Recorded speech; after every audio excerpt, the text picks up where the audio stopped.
Hi guys, Nicole here from the Exam Revolution team, and in this meteorology video we are going to be discussing types of winds.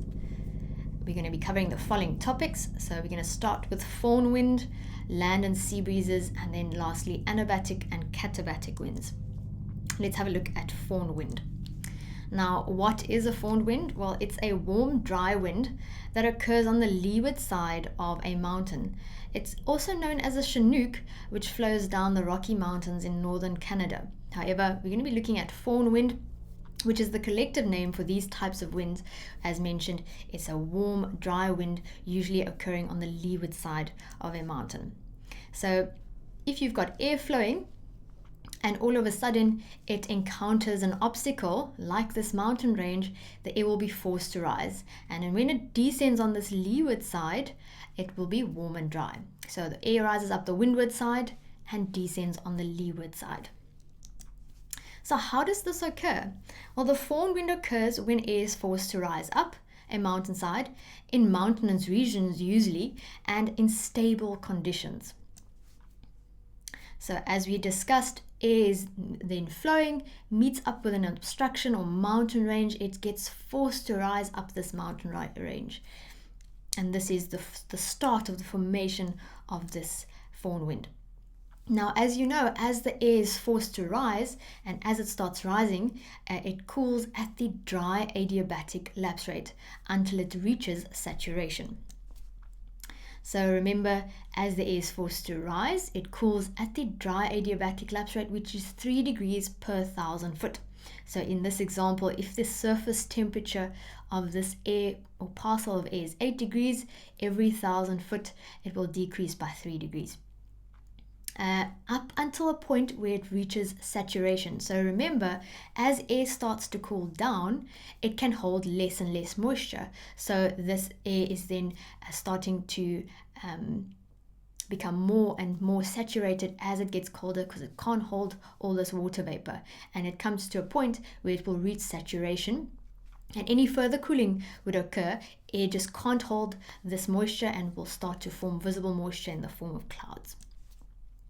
Now, once the air becomes saturated, as mentioned, the cloud starts to form and continues to rise, but now it cools at the saturated adiabatic lapse rate, which is much slower. So as this air now is becoming saturated and clouds start to form, this then cools down the air as it continues to rise at the saturated adiabatic lapse rate. Now, with this cloud formation, as it moves up the mountain, it may rain, and this will cause a large amount of moisture to be lost. So this cloud is being drained of all its water vapor, or correction, all its liquid, and therefore, as it starts rising, it will come to a point where it has very little moisture left. So a foehn wind is hot and dry because most of its water vapor, or because it's now visible moisture, it's actually liquid, is lost as the air parcel rises up the windward slopes. And once the parcel reaches the top of the mountain, it then descends and now starts to warm. So whenever descending air starts to warm, it's because it's being compressed, and therefore it increases in temperature. And because the air is still saturated, it warms at the saturated adiabatic lapse rate. So you can see that the cloud now, the moving air and the clouds come to the top of the mountain, and the air will now start to descend on the leeward side. But notice that the amount of cloud on the leeward side is very little compared to the windward side, and this is because it's lost a lot of its moisture. And remember, as air starts to heat up, it can hold a lot more water vapor, and therefore this air will then become unsaturated. All of this liquid in the cloud will evaporate and once again become water vapor. So the cloud loses its moisture quickly and then warms at the dry adiabatic lapse rate. So once the air becomes unsaturated, it then starts to warm at the dry adiabatic lapse rate. Now notice that it's quite close to the top of the mountain, so we're going to be heating up the air 3 degrees per 1,000 foot. So that's quite a length, or quite a distance to travel at 3 degrees per 1,000 foot. So that heats up the air quite significantly. So the cloud base is higher on the leeward side, and therefore the air has more time to warm at the dry adiabatic lapse rate.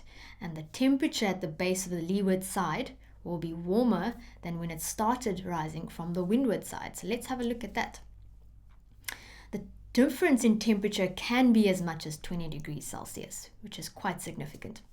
So this parcel of air in this example started at 8 degrees Celsius, was forced to rise, and as it then descends on the leeward side, it takes a longer time, or it has a longer time to warm at the dry adiabatic lapse rate, and therefore it can reach the surface on this side at about 20 degrees Celsius.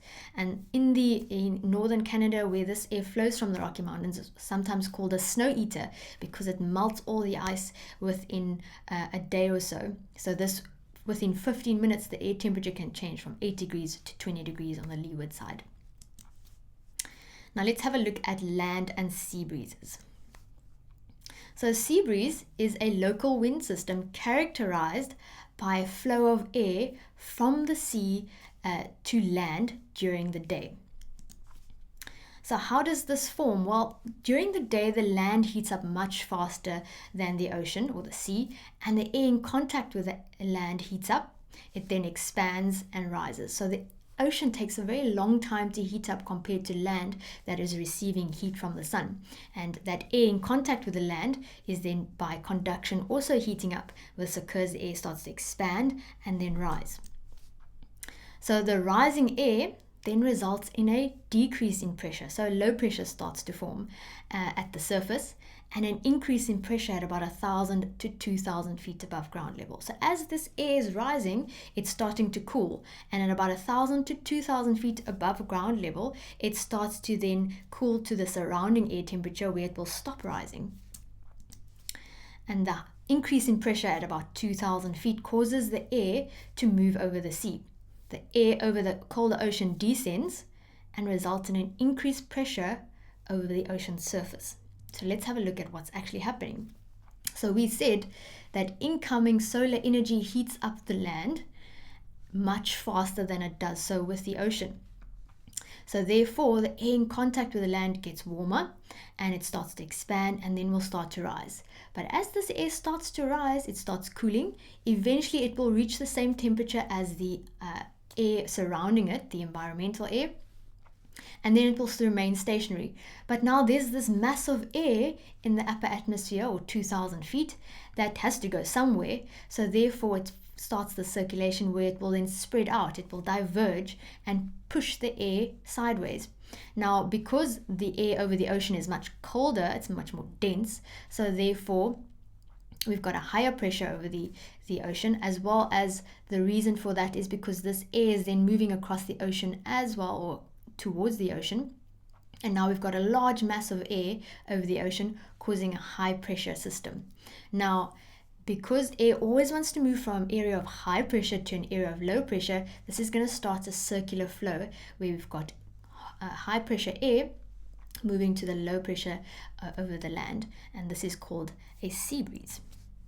So airflow then flows from the high pressure over the sea to the low pressure over the land, and as mentioned, creates that sea breeze that we were talking about. There we go. So remember that air always wants to move from an area of high pressure to an area of low pressure. It's nature's way of evening things out. Now the sea breeze are usually about 10 to 15 knots and extend to about 10 nautical miles either side of the coastline. So it's a very localized wind. So it can be quite difficult to remember a sea breeze, or the difference between a sea breeze and a land breeze. We're going to be talking about a land breeze shortly, but just to help you, what helps me remember is sea breeze is a wind from the sea to the land during the day. Now sea is a 3-letter word and day is a 3-letter word, and the breeze is coming from the sea. So that just helps me to remember that a sea breeze is breeze from the sea to the land during the day. So let's continue with land breeze. Now it's a local wind system characterized by a flow of air from the land to the sea at night. So it's the complete opposite. So why does this form? Well, after sunset, the land cools down much faster or much more rapidly than the sea, and therefore the air over the ocean is warmer because the sea retains its heat. And so air over the sea starts to rise because the air over the sea is now warmer. It starts to heat up the air above it. It now expands, starts rising, so air over the sea starts to rise, and a low pressure develops over the ocean. So as you can see here, land cools down much quicker, water retains its heat, so it will heat up or keep the air overhead the ocean warmer. And so therefore you've got warmer air compared to the land, and the air will start to expand and rise. And the air over the colder land descends and results in a higher pressure over the land surface. So as this warm air rises, it eventually cools to the surrounding air and will stop rising. But now there's a massive air at about 2,000 feet that needs to go somewhere. So therefore it wants to spread out. And with this spreading out of air, we now have a development of a high pressure where it's pushing down on this air, but we also have cold, dense air over the land as well. So it forms this circular motion of air. Remember, air always wants to go from high to low. So this sets up the land breeze. So air then flows from the high pressure over the land to the low pressure over the sea and creates the land breeze that we've just discussed. So there we go, you've got your land breeze at night. So remember, sea breeze is during the day from the sea, land breeze is at night from the land. Now the temperature difference between land and sea is quite a lot less at night than during the day. So the land breeze is weaker at about 5 knots and only extends at a small area, about 5 nautical miles out to sea. But what are the implications of this? Why is this important to us? Well, if you're flying at coastal airfields, the landing and takeoff direction is usually reversed from day to night, and only if the runway is at a right angle to the coastline. So here you can see our runway is at a right angle to the coastline. And so remember, during the day you have a sea breeze, so air moving from the sea to the land, and therefore your landing direction during the day is towards the sea. However, this is then reversed at night where you've got a land breeze, so you'll be approaching from the sea. Coastal airports with runways parallel to the coast, though, experience crosswinds. So you can expect when going into a runway that is parallel to the ocean to have crosswinds most of the time. However, probably most importantly is that if there's any fog formation on the coast, it can be blown inland during the day, reducing visibility at coastal airports. Or if you've got elevated terrain from the sea, air being forced to rise over the land by the sea breeze can cause small cumulus clouds to form. So as mentioned, if you have air coming from the sea that has fog, it might decrease visibility at the airfield, or if air has to be forced up high ground going to that airport, it might form small cumulus cloud. Let's have a look at anabatic and katabatic winds. So a katabatic wind is also called a mountain wind and is a wind that blows down a slope at night because of gravity. So how does it form? Well, at night the mountain slopes or the hillsides cools down rapidly compared to the valley floor. Now air in contact with the slopes are cooled and becomes more dense than the free air next to it, and therefore flows down the slope. So if we have a look at this image at night, you want a clear night because that's when maximum cooling happens, and therefore these slopes give off their heat, and therefore you've got cold, dense air, and just like water, the air behaves just like water, where it will then just move because of the force of gravity, it will move to the lower ground. So any lower ground, it will flow down the slopes and into the valley, and if there's any lower ground from the valley, it will keep flowing just like water. Some instances may occur that if the air pools in this valley and there's enough moisture in the air, that some valley fog may occur.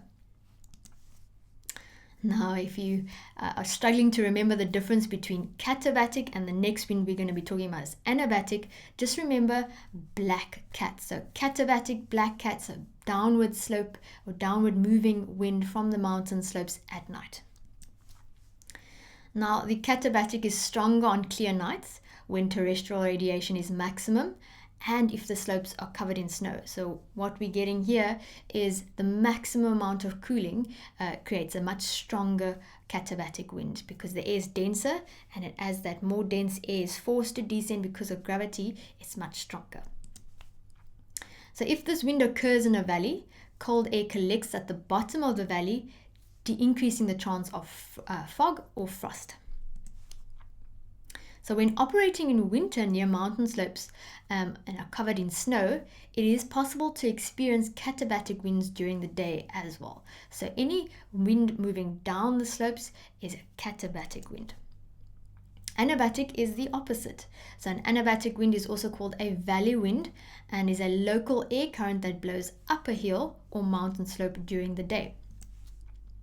So how does it form? Well, during the day, the mountain slope facing the sun heats up faster than the valley floor. Air in contact with the slopes heats up and become less dense. They expand and they start to rise, and thereby forming a flow of air up the mountain slopes. So these slopes get heated up during the day much faster than the valley floor, and therefore this starts a flow of air that moves up the valley. Now, the anabatic wind is weaker than the katabatic wind with a speed of only about 5 knots since it's flowing against the force of gravity. Let's have a look at some exam examples. So, question 1 is a warm, dry wind blowing down a mountain during the day is typical of the. So, remember, whenever you hear warm, dry wind, please think of foehn wind. So, that's the answer. Foehn wind. Question 2. With a coastline running north to south with a sea to the east side, what wind direction would you expect in the afternoon when a sea breeze has become established? Okay, so we know there's a sea breeze. The breeze is coming from the sea. We know that the sea is on the eastern side, so it's coming from the east. So it's the easterly wind. So the answer should be 090 degrees, which is an easterly wind. It's coming from the east.